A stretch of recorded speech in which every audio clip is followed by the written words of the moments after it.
Samurai Champloo, isa sa mga anime guys na alam mo yun, tumatak talaga sa akin itong anime na to.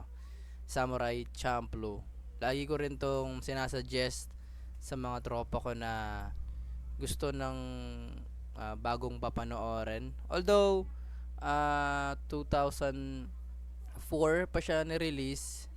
Yes, halos 20 plus years na. Ayun nga, merong bali-balita ngayon kung magkakaroon ng live action yung Samurai Champloo guys.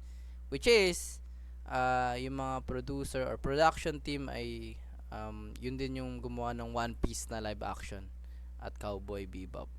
So, yeah.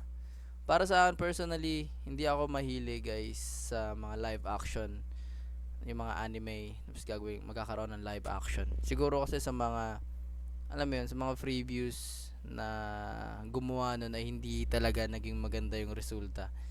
Masyadong malayo dun sa parang kwento or yung, yung kaluluwa nung anime na yun ay hindi nila parang na portray sa live action. Mas marami kasing nag-flop yung pangit, yung pagkakagawa kaysa sa mga naging successful. At yeah, itong Samurai Champloo, sobrang ganda niya eh. Like, hindi siya katulad ng ibang anime. Alam ko ganun din sasabihin nyo sa halos lahat ng anime. Pero iba yung epekto ng Samurai Champloo sa akin. Hindi siya yung like favorite ko na anime. Ang favorite ko ay Naruto. Pero yeah, Samurai Champloo, iba yung naging, tumatak siya sa akin eh. Alam nyo yun? 2004 siya. Tinry ko siyang panoorin ng pandemic. At yeah, natapos ko siya ng pandemic, boys. 26 episode, isang season. About siya sa tatlong karakter na to. Si Jin, si Mugen, tsaka si Fu. Yan. Yung tatlo na yan. So, yung dalawa na yan, samurai, si Jin, tsaka si Mugen. Yung babae naman ay yung sa unang episode makikita nyo naman agad. Waiter siya sa isang parang kainan. So yun lang. Sa kainan ng mga manlalakbay sa isang binalang natin parang karinderya sa atin. Parang ganon. Tapos nakilala niya yung dalawa na yan at hanapin nila yung samurai na amoy sunflower. Ayun, yun yung buong kwento, buong buod nung Samurai Champloo. Pero sobrang na ito eh. Yung kwento niya guys parang hindi siya diretso, hindi siya yung doon naka-focus sa paghahanap nila sa samurai na amoy sunflower. Tungkol to sa parang journey talaga nila sa kung paano sila napunta doon. Alam mo yan, na-enjoy ko yung panonood dito. Sa ending kasi nito, alam mo yun, parang mas na-enjoy mo yung journey. Parang ayaw mo nang matapos yung anime.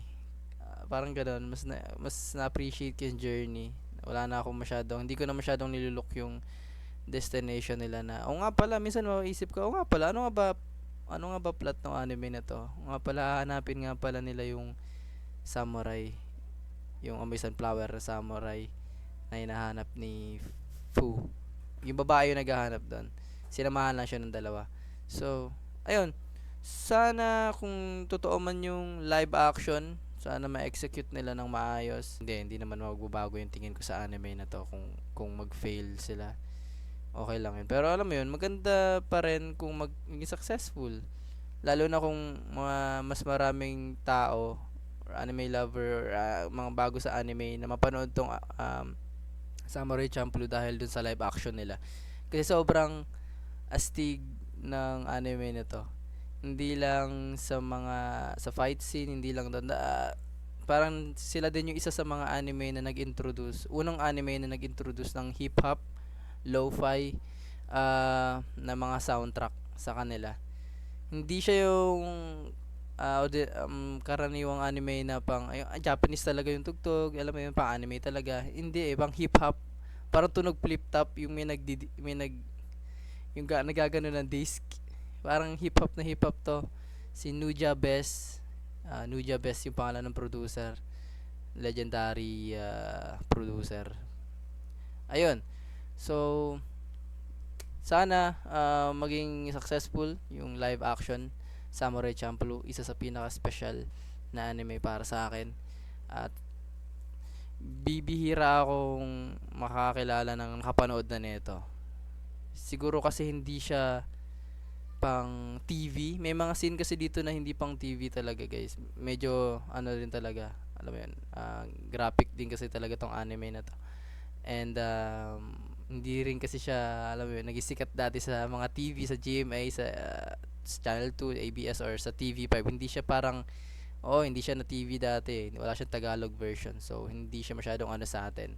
Pero kung may time kayo, naghahanap kayo ng papanooring anime, saktong-sakto to, guys. Samurai Champloo. Tsaka sakto rin, 'di ba? Para alam niyo na yung story bago lumabas yung live action. Pero bahala kayo, trip nyo. Kung gusto nyo hintayin yung live action, tsaka nyo papanoorin yung anime, kayo na bahala doon. Alam ko saan ba siya mapapanood. Mapapanood siya sa Netflix. Ata, nasa Netflix na ata to. Ah, kasi dati pinanood ko lang to sa ano, alam niyo na, sa mga website. So, ayun lang. Um, Gusto ko yung mga gantong video, guys. Commentary video ba tawag dito?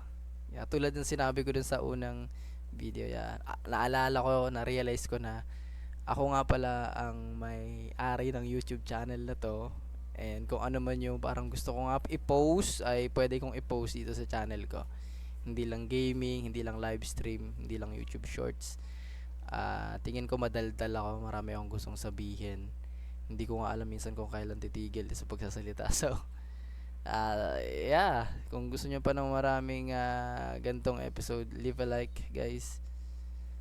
Very much appreciated, guys. And subscribe, comment down below kung ano yung mga anime na gusto nyong gawan ko na ganito. Sana napanood ko rin. Mas maganda yung mga maikli lang, mga one season lang. No. So, ayun lang, guys. Maraming salamat. B2B out. Peace out. Samurai Champloo. Chuku chuku.